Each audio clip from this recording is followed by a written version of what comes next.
Let's whip around to the draft lottery and focus on the Brooklyn Nets. You're like, why are we talking about the Nets? Well, Dylan McGorty, Boston has the first pick in the 2017 NBA draft via Brooklyn because of that trade they made for Kevin Garnett and Paul Pierce that cost them their 2014, 16, 18 first-round picks and the right to swap picks this year.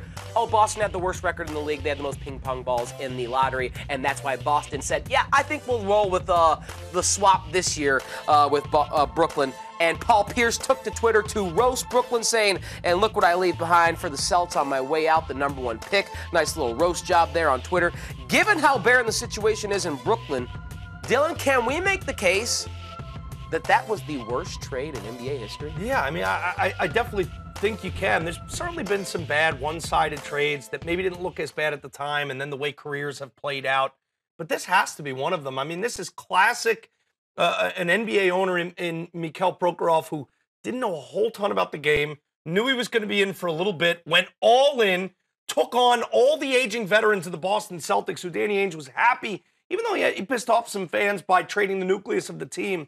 It was the perfect thing to do for the future of the Boston Celtics. And all you have to do is look at what happened and transpired today with the draft lottery to see why it was so brilliant to cast off those veterans for the future. And look, you know, those guys, when Jason Terry and Paul Pierce and Kevin Garnett arrived in Brooklyn, they were too old and not good enough to win as a nucleus in Boston. Right. And all of a sudden you think they're going to show up in Brooklyn, all of a sudden they're going to win.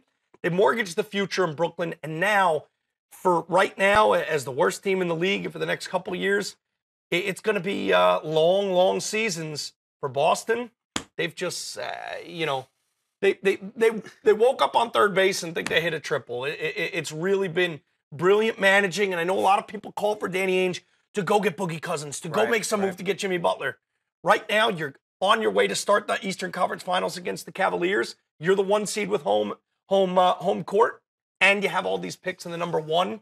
It's pretty good to be a Celtics fan. Number one this year and potentially something very high in next year's. And multiple picks, NBA multiple draft. first. It's really, they should stockpile a whole boatload of talent, and they've already got a damn good team. Boston Celtics, number one pick in this draft. They can thank KG and Paul Pierce. As Paul Pierce leaves the game, he leaves the Celtics with the number one overall selection.